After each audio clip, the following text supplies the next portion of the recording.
नमस्कार दोस्तों। क्या कभी आपने सोचा है कि पानी जैसी साधारण चीज़ भी किसी के लिए सपना बन सकती है।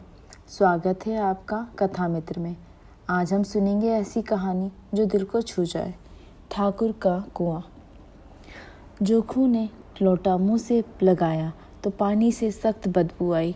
गंगी से बोला, यह कैसा पानी है, हमारे बास के पिया नहीं जाता। गला सूखा जा रहा है और तू सड़ा पानी पिलाई देती है। गंगी प्रतिदिन शाम पानी भर लिया करती थी। कुआं दूर था, बार बार जाना मुश्किल था। कल वह पानी लाई तो उसमें बू बिल्कुल ना थी। आज पानी में बदबू कैसी? लोटा नाक से लगाया तो सचमुच बदबू थी। ज़रूर कोई जानवर कुएं में गिरकर मर गया होगा, मगर दूसरा पानी आवे कहाँ से? ठाकुर के कुएं पर कौन चढ़ने देगा? दूर से लोग डांट बताएंगे। साहू का कुआं गांव के उस सिरे पर है, परंतु वहाँ भी कौन पानी भरने देगा? कोई तीसरा कुआं गांव में है ही नहीं। जोखू कई दिन से बीमार है। कुछ देर तक तो प्यास रोके चुप पड़ा रहा, फिर बोला, अब तुम्हारी प्यास के रहा नहीं जाता। ला थोड़ा पानी नाक बंद करके पी ही लेता हूँ। गंगी ने पानी ना दिया। खराब पानी से बीमारी बढ़ जाएगी, इतना जानती थी, परंतु यह ना जानती थी कि पानी को उबाल देने से उसकी खराबी जाती रहती है। बोली, यह पानी कैसे पियोगे? न जाने कौन सा जानवर मरा है। कुएं से मैं दूसरा पानी लाई देती हूँ। जोखू ने आश्चर्य से उसकी ओर देखा। पानी कहाँ से लाएगी? ठाकुर और साहू के 2 कुएं तो हैं, क्या 1 लोटा पानी ना भरने देंगे? हाथ पांव तुड़वा आएगी और कुछ ना होगा। बैठ चुपके से, ब्रह्मा देवता आशीर्वाद देंगे। ठाकुर लाठी मारेगा, साहू जी 1 के 5 देंगे। गरीबों का दर्द कौन समझता है? हम तो मर भी जाते हैं तो कोई द्वार पर झांकने नहीं आता। कंधा देना तो बड़ी बात है, ऐसे लोग कुएं से पानी भरने देंगे? इन शब्दों से कड़वा सत्य था। गंगी क्या जवाब देती, किंतु उसने वह बदबूदार पानी पीने को ना दिया। रात के 9 बजे थे। थके मांदे मजदूर तो सो चुके थे। ठाकुर के दरवाजे पर 10-5 बेफिक्रे जमा थे। मैदानी बहादुरी का तो अब न जमाना रहा, ना मौका। कानूनी बहादुरी की बातें हो रही थी। कितनी होशियारी से ठाकुर ने थानेदार को एक खास मुकदमे में रिश्वत दी और साफ निकल गए। कितनी अक्लमंदी से एक मार्के के मुकदमे की नकल ले आए। नाजीर और मोहतमीम सभी कहते थे नकल नहीं मिल सकती। कोई 50 मांगता, कोई 100। यहाँ पैसे कौड़ी नकल उड़ा दी। काम करने ढंग चाहिए। इसी समय गंगी कुएं से पानी भरने चली गई। कुप्पी की धुंधली रोशनी कुएं पर आ रही थी।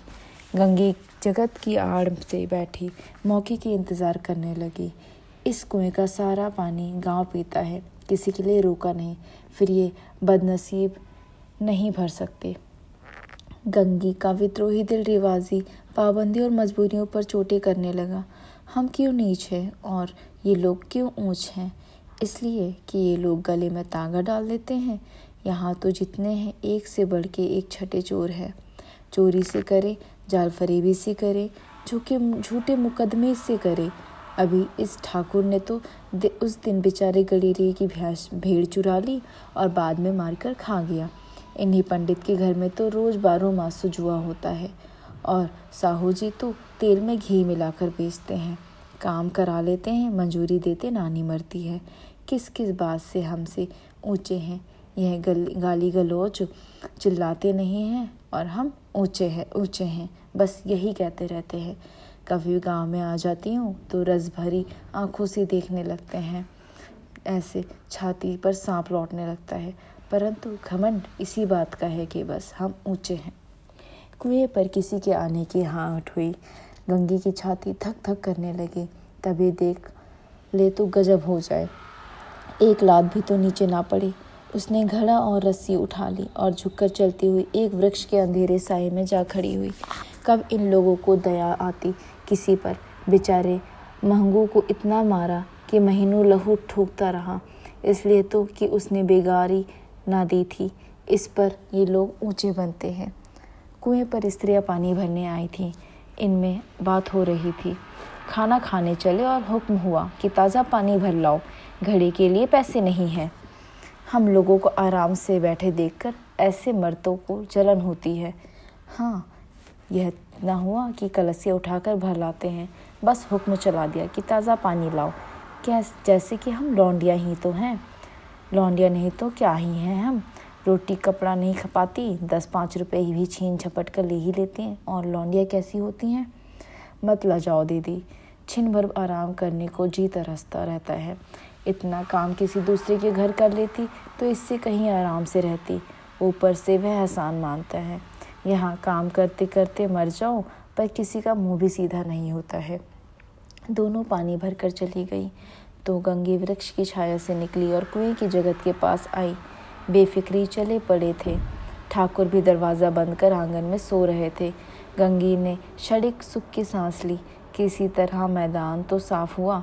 अमृत चुरा लाने के लिए जो राजकुमार किसी ज़माने में गया था, वह भी शायद इतनी सावधानी से साथ और साथ समझकर बूझकर ना गया होगा। गंगी दबे पाँव कुएं की जगत पर बड़ी चढ़ी। विजय का ऐसा अनुभव उसने पहले कभी ना हुआ था। उसने रस्सी का फंदा गले में डाला, दाएं बाएं चौकन्नी दृष्टि से देखा, जैसे कोई सिपाही रात को शत्रु के किले में सुराख कर रहा हो। अगर इस समय पर वह पकड़ी गई तो फिर उसके लिए माफ़ी या रियायत की रत्ती भर उम्मीद नहीं। अंत में देवताओं को याद करके उसने कलेजा मजबूत किया और घड़ा कुएं में डाल ही दिया। घड़ी ने पानी में गोता लगाया, बहुत ही आहिस्ता से, ज़रा सी आवाज़ न हुई। गंगी ने 2-4 हाथ जल्दी जल्दी मारी। घड़ा कुएं के मुंह तक आ पहुंचा। कोई बड़ा शहजोर पहलवान ही होगा, इतनी तेजी से ना खींच सकता था। गंगी झुकी कि घड़े को पकड़कर जगत पर रखे कि एक ठाकुर साहब का दरवाज़ा खुल गया। शेर का मुंह इससे अधिक भयानक ना होगा। गंगी के हाथ से रस्सी छूट गई। रस्सी के साथ घड़ा धड़ाम से पानी में गिरा और कई क्षण तक पानी के हिलकोरे की आवाज़ें सुनाई देती रहीं। ठाकुर कौन है, कौन है, पुकारते हुए कुएं की तरफ आ रहे थे और गंगी जगत से दूर कूद कर भागी जा रही थी। घर पहुंचकर देखा कि जो लोटा मुंह से लगा वही मैला गंदा पानी पिए जा रहा था। उम्मीद है आपको ये कहानी पसंद आई होगी। अगर आपको हमारी यह प्रस्तुति अच्छी लगी हो तो वीडियो को लाइक करें, अपने दोस्तों के साथ शेयर करें और ऐसे ही दिल छू जाने वाली कहानियों को सुनने के लिए कथा मित्र को सब्सक्राइब करें। धन्यवाद।